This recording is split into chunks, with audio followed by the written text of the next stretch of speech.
السلام علیکم۔ مرزا غیاث الدین کا والد ایرانی سلطنت کا گورنر ہوا کرتا تھا۔ اس کی وفات کے بعد ہونا تو یہ چاہیے تھا کہ جو ریاست تھی وہ مرزا غیاث الدین کو اس کی جگہ پر گورنر بنا دیتی، لیکن درباری سازشوں کی وجہ سے ریاست نے مرزا غیاث الدین کو ملک بدر کر دیا۔ یہ خبر ان کے لیے بجلی بن کر گری اور وہ لٹے پھٹے وہاں سے چل دیے۔ جب وہ وہاں سے نکلے تو اس وقت ان کے پاس ایک بوڑھا گھوڑا، ایک اونٹ اور کچھ کھانے کا سامان تھا۔ ان کے پاس تب خرچ کرنے کے لیے 1 روپیہ بھی نہیں تھا، اور سب سے بڑی مشکل جو ان کے ساتھ تھی وہ یہ تھی کہ غیاث الدین کی بیوی حاملہ تھی اور بچے کی ولادت کا ٹائم بالکل قریب تھا۔ وہ سفر کر رہے تھے تو راستے میں ایک درخت کے نیچے جو ہے اس کی بیوی نے ایک بیٹی کو جنم دیا۔ ان کی حالت اتنی دگرگوں تھی کہ وہ اس بیٹی کو پال بھی نہیں سکتے تھے۔ تو میاں اور بیوی نے یہ فیصلہ کیا کہ اس بیٹی کو سپرد خدا کر دیتے ہیں، اس کو ادھر ہی چھوڑ دیتے ہیں۔ اگر اس کے نصیب میں ہوا تو جی لے گی، ورنہ موت اس کا نصیب ہوگی۔ تو میاں بیوی نے اس بیٹی کو وہاں چھوڑا اور چل دیے۔ اللہ کا کرنا یہ ہوا کہ کچھ ہی ٹائم کے بعد ایک قافلہ بھی وہاں سے گزرا۔ وہاں کا ایک شخص، اس کی نظر درخت کے نیچے لیٹی ایک لڑکی پر پڑی، نومولود بچی پر پڑی، جو انگوٹھا منہ میں لے کے چوس رہی تھی، اور اس کے ساتھ ایک سانپ بھی تھا جو اس کا پہرا دے رہا تھا۔ وہ شخص یہ منظر دیکھ کر بہت حیران رہ گیا۔ وہ جلدی قریب آیا اور اس نے سانپ کو یہ کہا کہ اے سانپ، اگر تم اس کے لیے جگہ خالی کر دو، تم اگر اس کو چھوڑ دو تو میں تم سے وعدہ کرتا ہوں کہ میں اس بیٹی کو پالوں گا۔ حیرت انگیز طور پر سانپ نے جگہ چھوڑ دی اور اس شخص نے اس نومولود بیٹی کو اٹھا لیا۔ بیٹی کو اٹھا کر وہ قافلے کا جو سربراہ تھا مسعود، اس کے پاس گیا۔ اس نے مسعود کو ساری بات بتائی اور بیٹی اس کے حوالے کر دی۔ مسعود کا گھر قریب ہی تھا، ساتھ ہی گاؤں تھا۔ مسعود اس بیٹی کو لے کے اپنے گھر پہنچ گیا اور اس نے جا کر وہاں پر منادی کروا دی کہ ہمیں ایک لے پالک بیٹی، نومولود بیٹی کے لیے ہمیں ایک دائی کی ضرورت ہے جو اسے دودھ پلا سکے۔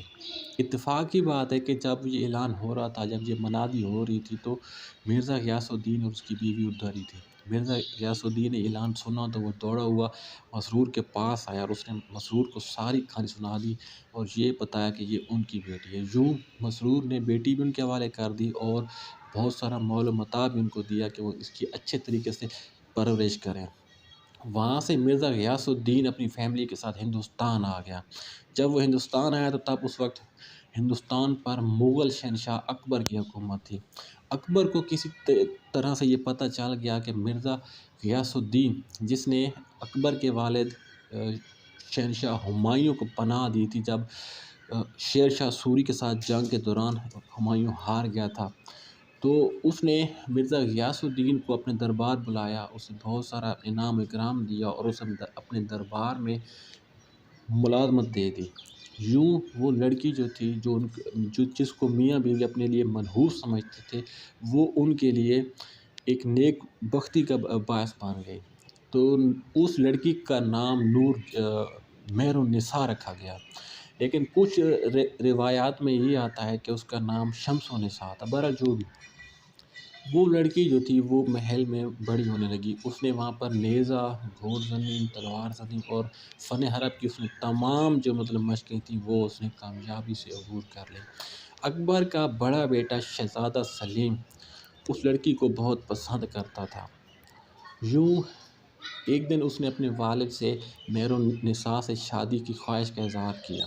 اکبر کو یہ ڈر ہوا کہ کہیں ایسا نہ ہو کہ مرزا غیاث الدین کی بیٹی اس کے بیٹے سے شادی کرے اور مرزا غیاث الدین اس کے تخت پر قبضہ ہی نہ کر لے۔ تو اکبر بادشاہ نے ایک ایرانی نوجوان کے ساتھ مہر النساء کی شادی کر دی اور ان کو دور کسی علاقے میں بھیج دیا۔ مہر النساء کے اس شوہر کا نام شیر افگن تھا۔ شادی کے تقریباً 10 سال کے بعد اکبر بادشاہ فوت ہو گیا اور شہزادہ سلیم نے جہانگیر کے نام سے تخت سنبھالا۔ جیسے ہی وہ تخت پر آیا، اس نے اپنے ایک غلام کو شیر افگن کے پاس بھیجا اور اس کو حکم دیا کہ وہ اپنی بیوی کو طلاق دے، کیونکہ جہانگیر نے اس سے شادی کرنی ہے۔ جیسے ہی شیر افگن نے یہ بات سنی تو اس نے غیرت میں آ کر جہانگیر کے اس غلام کو قتل کر دیا۔ غلام کے ساتھ جو سپاہی آئے تھے انہوں نے شیر افگن کو قتل کر دیا۔ یوں جو مہر النساء تھی وہ اس کو سپاہیوں نے گرفتار کر کے جہانگیر کے حضور پیش کر دیا۔ کچھ ٹائم کے بعد جہانگیر نے نور جہاں سے مہر النساء سے شادی کر لی اور اس کو نور جہاں کا خطاب دیا۔ نور جہاں نے شادی کے بعد جب وہ ملکہ ہندوستان بنی تو اس نے اپنے سگے بھائی آصف جہاں اس کو جہانگیر کا وزیر اعظم بنوا دیا، اور نور جہاں نے اپنے پہلے شوہر شرفگن سے جو بیٹی پیدا ہوئی تھی لاڈلی بیگم، اس کی شادی جہانگیر کے بڑے بیٹے شہزادہ شہریار سے کر دی، اور آصف جہاں نے اپنی بیٹی جہانگیر کے دوسرے بیٹے شہزادہ خرم سے کر دی۔ دوسری بیٹی کا نام ارجمند بانو تھا۔ جی ہاں، یہ وہی ارجمند بانو ہے جس کو بعد میں ممتاز محل کا نام دیا گیا تھا اور جس کی یاد میں تاج محل بنایا گیا تھا۔ یہ نور جہاں کی بھتیجی اور آصف جہاں کی بیٹی تھی۔ یوں ملکہ ہندوستان کا خطاب پانے کے بعد اور ملکہ ہندوستان بننے کے بعد نور جہاں نے جہانگیر کو اپنے ایسے قابو میں کیا کہ عملی طور پر جو حکومت تھی وہ نور جہاں کی ہوا کرتی تھی، حتیٰ کہ اس دور کے جو شاہی سکے تھے ان پر بھی جو ہے نور جہاں کا نام کندہ ہوتا تھا۔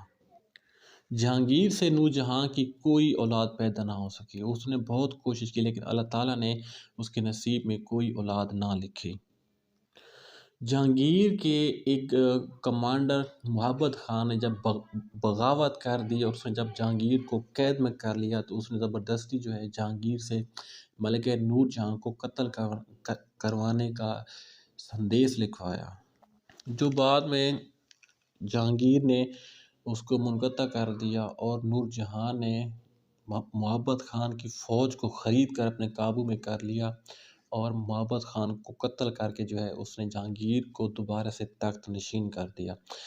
نور جہاں کا بھائی آصف جہاں وہ یہ چاہتا تھا کہ اس کا جو داماد خرم تھا وہ تخت کا مالک بنے، جبکہ نور جہاں یہ چاہتی تھی کہ اس کا جو داماد شہریار تھا وہ تخت نشین بنے۔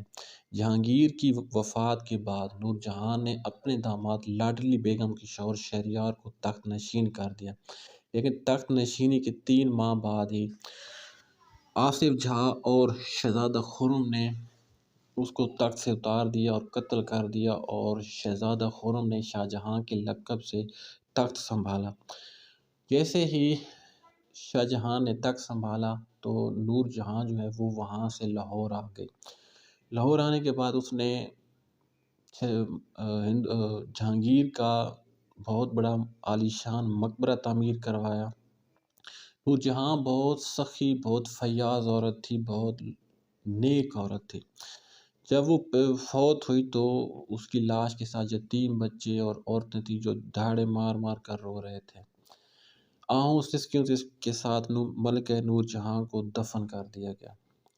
اس کی وفات کے کافی ٹائم بعد جب سکھوں کی ادھر حکومت آئی ہندوستان میں تو افواہ پھیل گئی کہ ملکہ ہندوستان نور جہاں کے مقبرے میں مزار میں ہیرے اور جواہرات دفن ہیں۔